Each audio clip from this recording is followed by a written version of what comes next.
Interphase Video presents Fairfield Today. Brought to you by Fairfield Federal Savings and Loan, Fairfield Medical Center, Fairhope Hospice and Palliative Care, the Fairfield County Board of Developmental Disabilities, Dagger Law, and the Frank E. Smith Funeral Home. Hi, and welcome to Fairfield Today. My name is Rick Schneider, community educator at Fairhope Hospice and Palliative Care. We are the home of the Pickering House. In fact, we are recording the show here in the Gorsuch room of the Pickering House. Joining me is our CEO, Denise Bauer. Denise, good to see you. It's always good to see you too, Rick. And this is going to be a very interesting show as far as what's been going on in our society for the last year.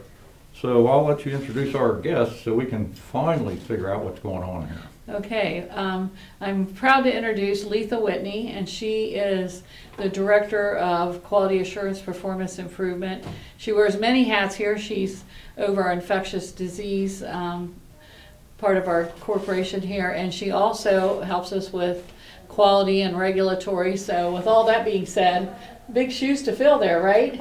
Thank you very much, Denise. Yeah, they are big shoes, and sometimes they're kind of heavy to walk in. But I do hopefully manage to do a relatively good job at it. You do a great job. And, you know, it's such an important part of our organization, Rick, you know, that regulatory piece. I mean, for us to maintain our licensure through the state of Ohio and to function the way we do, we're very heavily regulated and scrutinized. Well, absolutely, and people don't realize all that we do. You know, as far as what hospice does, it's kind of I don't say a mystery, but my experience is people aren't really interested in what we do until you need us. But there are an awful lot of regulations that have to be followed, you know, a lot of, I don't say restrictions, but guidelines. So I guess Denise, Leatha, you probably have to be pretty much abreast of what's going on. Yeah, I'm very lucky that we have state organizations that keep us updated when things go out with things like, the CDC has been updating us on current things with the coronavirus. And then Medicare will send me out news flashes or updates when they have changes in the regulations. And there could be lots of different changes. It could be related to a health issue and what we're doing with our patients, or it could be related to what we do for our emergency preparedness. I also oversee that. So I have to keep reading those regulations when they do those changes. So I can imagine, you know, Denise, it just seems, you know, as even the CDC is learning about this pandemic, something that was good last month has been adjusted or discontinued or enhanced. yes. You know, and even, you know, you talk about all the different things. We had we have a phone blast, you know, so one phone call goes to all the employees, and we had a fire watch last week in that our fire alarm system or fire system sprinklers was being serviced. So there's an awful lot of things that people don't realize that you do. You know, you're involved in all the safety here and all that. Yes. Yeah, I, like Denise says, I do wear many hats. And that's just one of the other hats that I wear. So Right. Fire safety, emergency preparedness, regulations, state regulations, federal regulations, oversee the running of the Pickering House as far as life safety issues and other issues that may arise that has to do with life safety issues with patients while they're here. So Duties is assigned, and There you go. you know, Denise, in the old days, if I can say this, you were more or less a lot of our compliance officer back when, you know, we were much smaller. Right. So you can kind of understand what Right. Leatha's dealing with. Right, and you know, so along with that, yeah, and so I try to back her up and we try to work together on a lot of the regulatory things because, of course, you know, being in my position, you don't have to be aware of those things as well. But you know, Leatha does a great job of coordinating that effort and making sure we're in compliance. You know, the other thing that she does, which I'm very proud of our organization for, is that we are Joint Commission accredited, which is an accrediting body for healthcare. And, you know, it's optional really for hospice, but we've maintained this accreditation for about 20 years. And so I feel like we really aspire to a higher level of quality, and it's proven by us having that accreditation. And Leatha does a great job of coordinating those efforts as well. Mm-hmm. It's important stuff. Yeah, that's an interesting part of it because that's one of the many things that we do above and beyond. Right, You know, like you said, it's not required in the hospice realm. right. So I guess Denise, or Leatha, you also in charge of our education. Are you involved with the education of what we do? Yes, quality and education kind of run hand in hand. If there's changes in issues or regulations, the staff need to be aware of those changes so that we can, so our quality scores stay high and we meet the regulatory requirements. And they don't know it unless we teach it to them. Mhm. So I do oversee the education department, and I'm thankful to say that I currently have a new education manager that I'm training right now Mhm. for her job. So I'm very pleased right now that hopefully we can get our education department really give it a booster shot and get Mhm. it really up and running. So, but I've been kind of like me and my QAPI manager have been kind of jointly working with the teaching and education of the staff here for the last few months. So. Mhm. I'm glad to have another individual to help with that task. And there's been a lot of that. I mean, especially as everybody watching is familiar with COVID. Mhm. And, you know, you can certainly imagine with healthcare, how we've really had to do a lot of education and continue to train and retrain, you know, on various things. So that's Yes. been a large part of it. And, you know, they've really absorbed that well, and we're Mhm. looking forward to our new person. But education is continuous.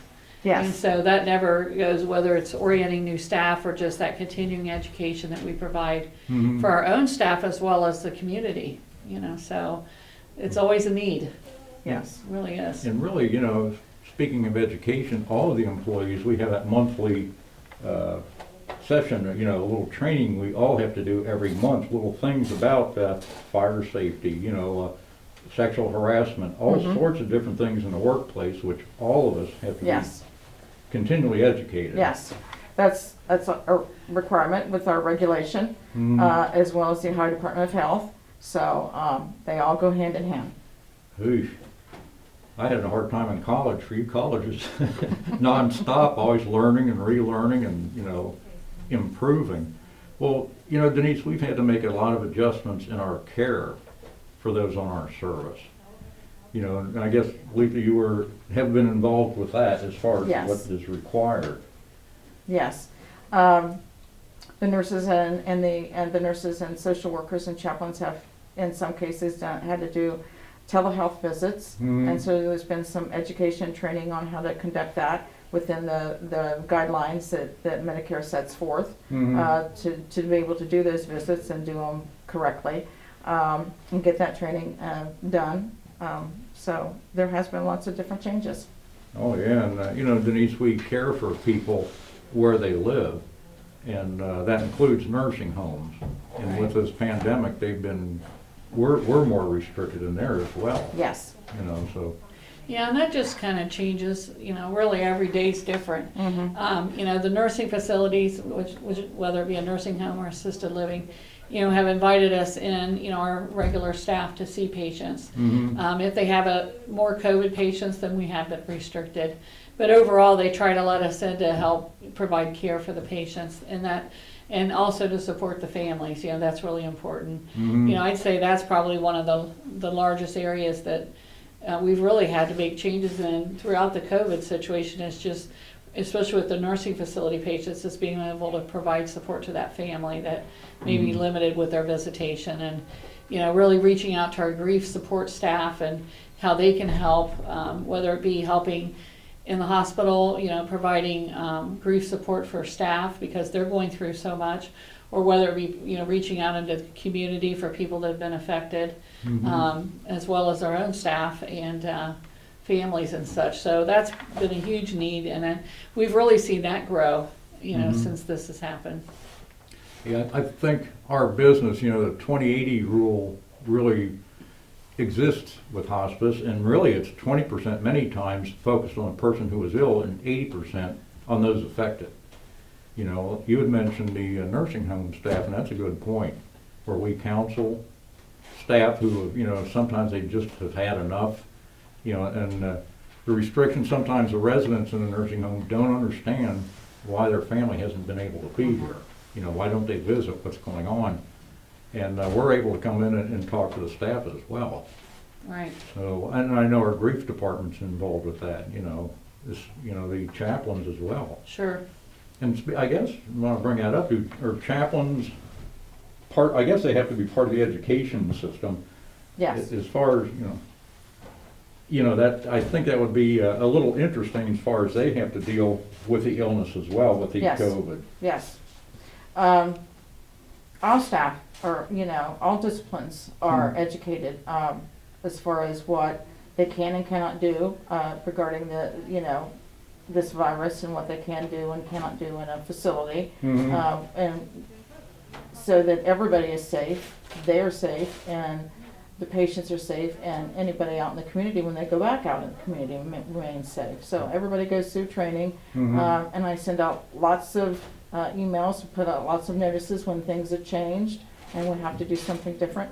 Denise is very good about doing a call on Wednesdays with updates. Mm-hmm. Yeah. Keep them Yeah, updated because there's so much stuff going on. It is, and thanks for bringing that up, Leatha, but communication is key in any organization, and it certainly has been with us. And, I really thank our staff and our doctors for being involved with us, but, every Wednesday morning we do a COVID update call. Certainly people can bring up other concerns they may have or questions, but, our physicians have been on that call and, provided education to our staff to decrease stress and anxiety over it. So sometimes it's just having the education and being informed, but having an open forum to be able to voice your concerns or questions is so important to staff. So that's probably one of the best things we've done really is having that Wednesday at 8 o'clock call, and then we're going to continue that through 2021 because it's been a great communication tool for us. Mm-hmm. That's a good point. And one of the key, I guess, interesting parts of Fairhope is that we never say we can't do it. We always say we'll see what we can do. Now here we've been confronted with the pandemic, and what can we do? Well, one of the things is just an open forum so people can talk about what's bothering them. We're always open to suggestions. We always listen. So I enjoy being here. There's just such a feeling of helping and camaraderie. And regretfully, this pandemic has kind of been against what we do. As far as the intimate contact and physical, and the conversations and all that. So we'll tell you what, we're going to have to take a short break, and I'd kind of like to talk about how our volunteers have been involved with this, in the second half. So thank you for watching, and we are going to be right back.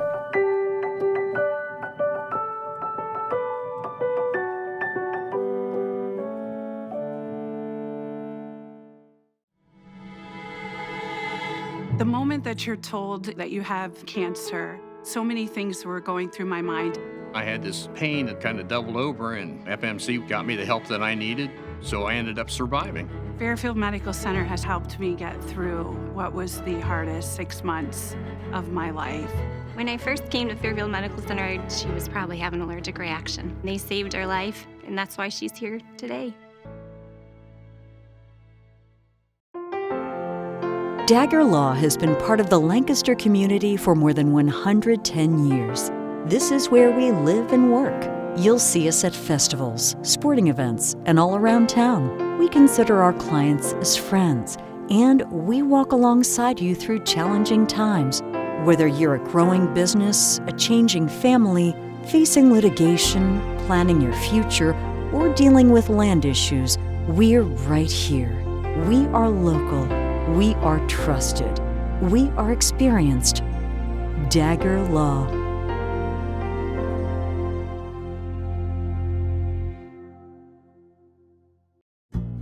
Fairfield Federal. When it comes to our customers and our community, we go above and beyond to help. Our people make the difference. We were retiring from Tucson, Arizona, and we made a retirement trip out around Ohio, having decided that's where we wanted to be. And we came across this town called Lancaster, and we fell in love with the downtown area where the fountain is and the memorials and the flags and all this stuff. And we looked around and I said, there's our bank right there. There's something to be said about a community bank in your hometown. Right. If you live in the community, you should do business in the community as much as possible. So it makes sense to bank with the community bank where you live. Fairfield Federal is the bank to be at. If you live in this town, or any town actually, you want to bank at a local home bank. The employees are happy here, they're conversant, customer service is through the roof. There's nothing more you could ask for. Personal or business banking, whatever you need, we take it seriously because we know you do. Stop by today at any of our 3 locations and see why the difference is clear.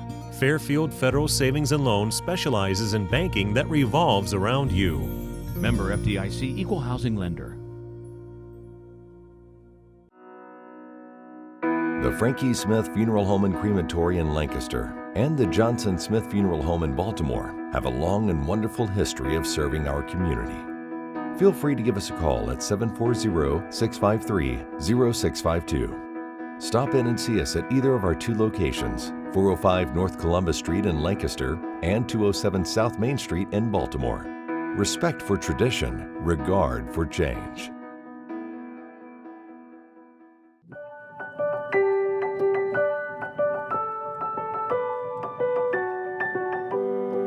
Hi, welcome back. My name is Rick Snyder. I am a community educator with Fairhope Hospice and Palliative Care. Denise Bauer, our CEO. Denise, good to see you again. Well, it's always good to be here, so It's always a appreciate good time. And Leatha Whitney, I enjoy what we've had on the first half. Oh, thank you.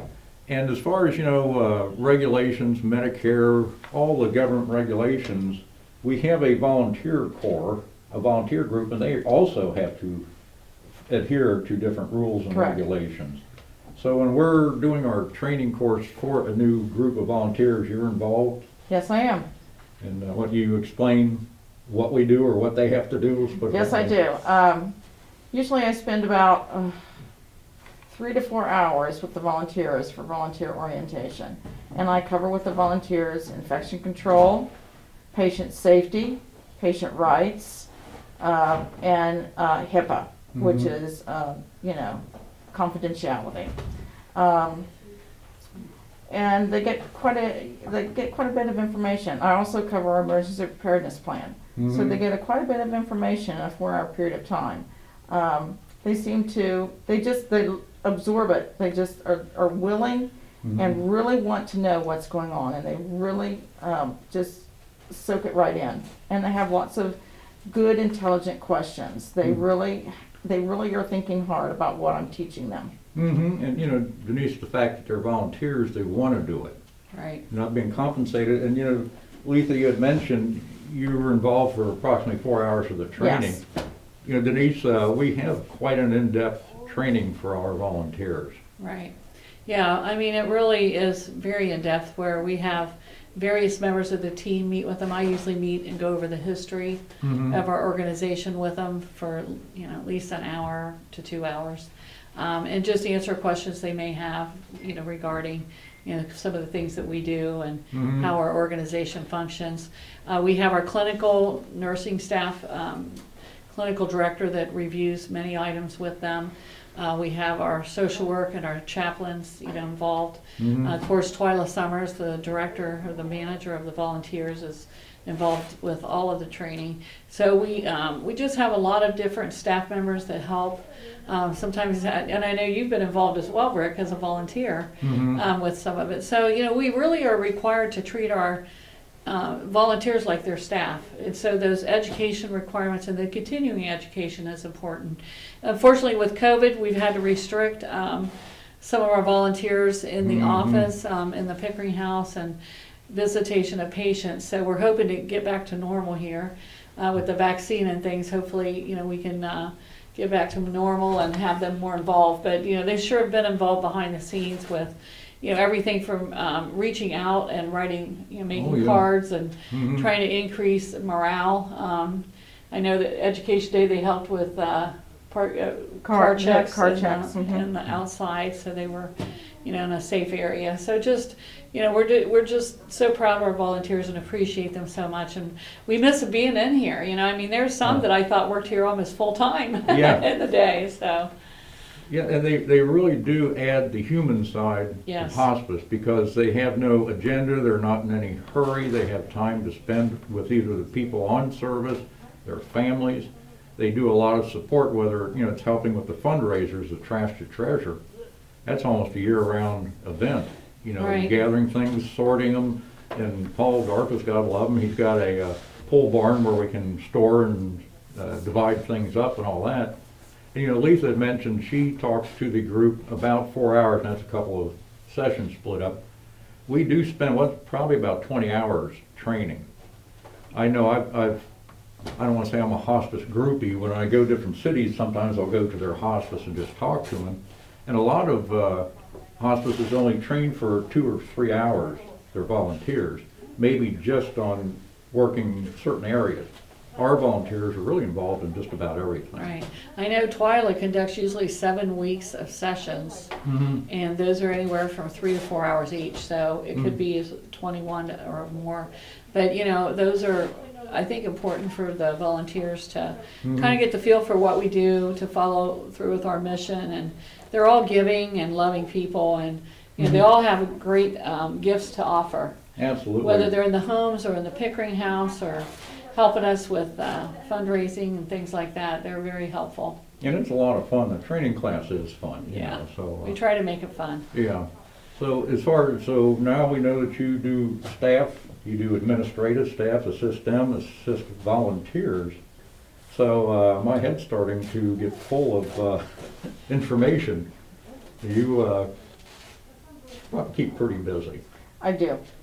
Sometimes the information I have, I feel like it's leaking out my ears. Sometimes it's like, especially the CDC changes that we've had over the last few months. It's like, I just keep rereading it, and they keep changing it, and it's like, so then if they make a change, then we have to make a change, and so there's a lot of information that flows through. Yeah. Just out of curiosity, do you do many or any public speaking, or is that, you talk to like medical groups possibly, or? Well, I haven't here lately had the time. I have in the past done some speaking to groups, public speaking to groups on different topics. But here lately I haven't done any. It's probably been a couple of years since I've had any. Okay. Well, and I think this last year, COVID really affected us because we couldn't really get out. And so we've done some education with Zoom and such, but it has really restricted us, because really, we do a lot of education with medical facilities, and they're just overwhelmed with trying to stay ahead with the COVID situation. So, hopefully 2021 is going to be better, right? Yeah. It has to It's be. going to be good. Yeah. I figured something about hindsight. There's been a few deals about 2020 as hindsight. Everybody's saying, good, let's look forward. We've had enough of 2020. But yeah, with the education, I know that really even the curative realm needs to know what we do. And I've known several people from church who are in the medical field. They don't quite understand, and they have a hard time sometimes conveying, end of life issues and what's involved and all that. So through educating the professional realm as well. So and now I know you have some people helping you, education. Yes. Like you said, we have a new education manager. Yes. And that will be one of her job requirements when she gets her feet grounded and ready to go. We'll be doing some community education regarding hospice and hospice philosophy and what we can offer the community with doctors and different facilities as far as the hospice philosophy and program. Well, Denise, the more Leatha's talking, I can see how you are definitely relieved that she's here. I absolutely am. I need her. And we work closely together every day, so it's important. The other thing we really haven't brought up, people are going to think we've taken advantage of Leatha when they hear this show, We tried to, but we haven't. But we basically, when you look at regulatory and things like that, that's super important. But she also supervises Ted, who is the manager over our environmental services here, and he also manages with Leatha the housekeeping staff and the kitchen staff, which when you look at the Pickering house, that is the bare basics. That is so important. And we get glowing, references from people. They feel very comfortable here. That's a nice, beautiful, clean environment. And, you know, that is the basics, really, of good health and us doing a lot of prevention of disease spread and things like that. So I always congratulate Leatha and Ted on leading that team, because it's very, very important to what we do. And you know, I mean, anybody that goes to a meeting or whatever, they say you may not remember what you learned, but you remember the food, right? So it's important at the Pickering House, right? That people, you know, we give them what they want, you know, we have menus, but you know, certainly we take special requests. So, and there's regulatory items when you look at that with cleaners and with, you know, certain regulations for the kitchen. You keep track of all that as well. It's important. Yeah, as far as housekeeping, don't they keep a pretty busy schedule? Yes, they do, and they pay particular attention to the COVID now with particular cleaning routines. Ted's added a couple things to his cleaning regime as far as disinfecting doorknobs and sanitizing common areas. He does a routine in the mornings before anybody gets here to spray and disinfect, and then the staff do it twice during the day. And so, you know, to keep the spread down, so we don't contaminate ourselves by accident with something. Absolutely, and really, I think with most people, our concern as far as the virus is not ourselves getting sick as much as transmitting it to other people. Accidentally transmission. We've really been pretty fortunate. I mean, we've had some, you know, staff that have contracted it.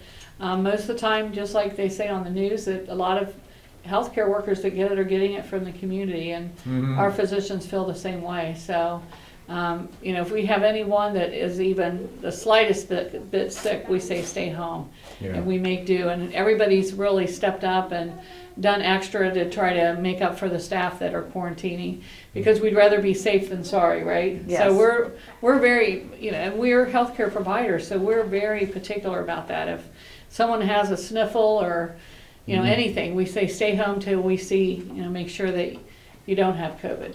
Absolutely. You know, Leatha, we had talked about the volunteers. That's really, I guess, at the core of why we've had to suspend the volunteer. That's correct. Because, you know, we would have 150 people kind of representing us. Yes.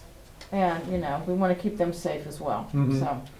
You know, because we do have a lot of retired folks involved. Yes. And, that's one of the nice things, they're retired, so they're available through the week.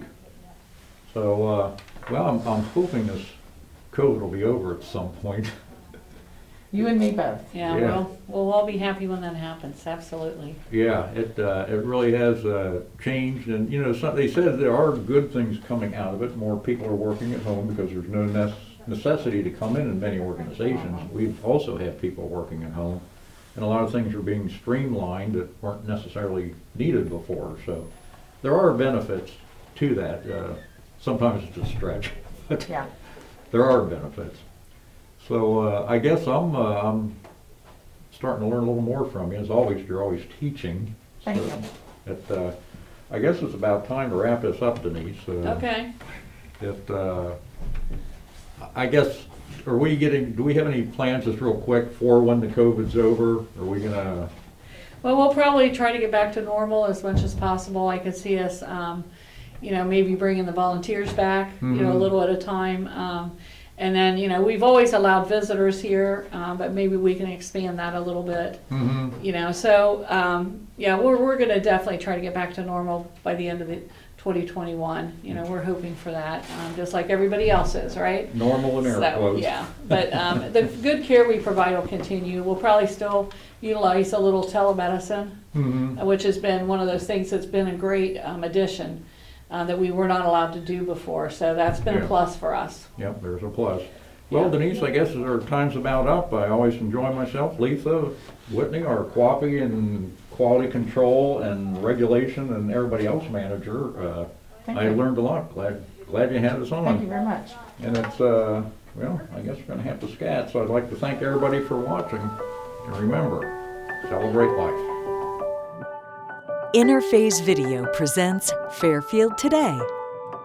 Brought to you by Fairfield Federal Savings and Loan, Fairfield Medical Center, Fairhope Hospice and Palliative Care, the Fairfield County Board of Developmental Disabilities, Dagger Law, and the Frank E. Smith Funeral Home.